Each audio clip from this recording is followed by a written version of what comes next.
మన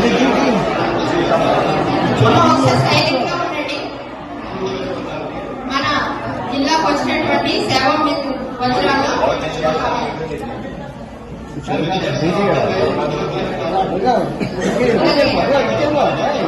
రెండవ సేవా వజ్ర రాష్ట్ర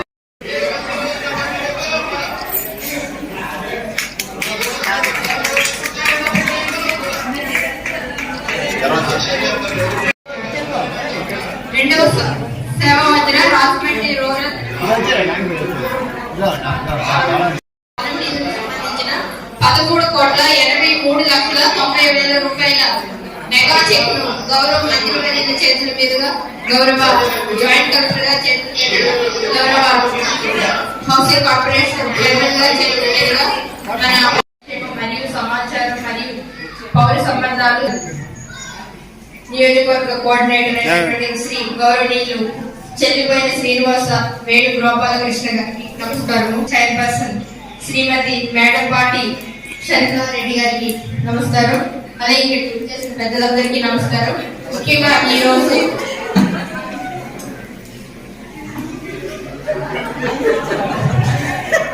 ఈరోజు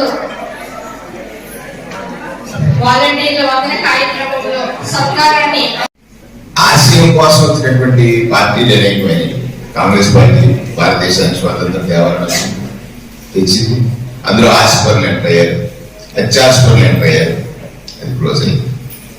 ఎన్టీ రామారావు పార్టీ పెట్టినప్పుడు కూడా ఆశయంతో పెట్టాడు. తెలుగువాడు ఆత్మగౌరవం ఢిల్లీ నడివీధుల్లో అమ్మేస్తున్నారు అనేటువంటిది. అది ఆశయం. ఈ ఆశపరుడు చంద్రబాబు గారు వచ్చారు. దాన్ని అత్యాశ మళ్ళీ కొడుకును ముఖ్యమంత్రి చేయాలనుకున్న తర్వాత అది క్లోజ్ అయింది. చిరంజీవి గారు వచ్చారు. ఆయన ఒక ఆశయం అన్నాడు, తన సామాజిక వర్గాన్ని ముఖ్యమంత్రిగా చేయాలి. ఆయనకి రాజ్యసభ కేంద్ర మంత్రి ఆశించింది, రాష్ట్రం వెళ్ళిపోయింది. అవునే కదా. కానీ జగన్మోహన్ రెడ్డి గారు కాంగ్రెస్ పార్టీలో రాజశేఖర రెడ్డి గారి పాలన ఒక మార్పు పాలన చేశాడు.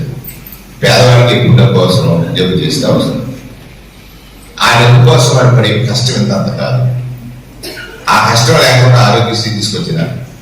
చాలా మంది ఇందులో పిల్లలు ఫీజు రియంబర్స్మెంట్, బీసీలకి చదువు దక్కలేదు, ఆ దక్కించడం కోసం ఫీజు రియంబర్స్మెంట్ చేసినారు. గృహ నిర్మాణాలు చేసినారు. ఒకటి కాదు కదా, రైతులను ఆదుకునేటువంటి కార్యక్రమాలు తీసుకుని ఆశయంలో చేశారు.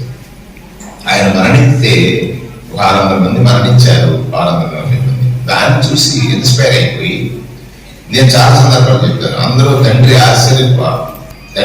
ఆస్తికి వారసులు ఉంటారు, కానీ తండ్రి ఆశయానికి వారసులు ఒక జగన్మోహన్ రెడ్డి గారు అనేటువంటి మాట. ఈ ఆశయం కోసం పుట్టినటువంటి పార్టీ. ఇప్పుడు చూడండి, ఇంకొక ఆయన పెట్టాడు అదే టైంలో. ఇది మనం ఎవరు వినకూడనటువంటిది. వాళ్ళు వాలంటీర్స్ గా చెప్తున్నాను, ఎవరు వినకూడనటువంటిది. ఏ ప్రభుత్వ లక్ష్యమైనా ప్రజాస్వామ్యంలో పేదరికంలో ఉన్నవాడిని ఆదుకోవడమే. ఒక విచిత్రమైన పరిస్థితి ఏంటంటే, ఈ పవన్ కళ్యాణ్ గారి పెట్టిన పార్టీ ఆ పేదవాడికి మంచి చేస్తానని ఓడించాలని ఒక ఏజెండా అంటాడు ఆయన. అది కొంచెం భయంకరం. ఆశయం ఉన్న వ్యక్తి ఒక్కడిగా ఉన్నాడు జగన్ గారు. ఆశావాదులు అంటే ఆశపరులంతా ఒక పక్కన ఉన్నారు. జగన్ గారు ఎవరు నమ్మారంటే, నేను చేసినటువంటి వ్యవస్థ ప్రజలకు మంచి చేసింది, అదే ఈ వాలంటీర్ వ్యవస్థని ఆయన నమ్మాడు. ఇవాళ మీకు 15,000 సేవా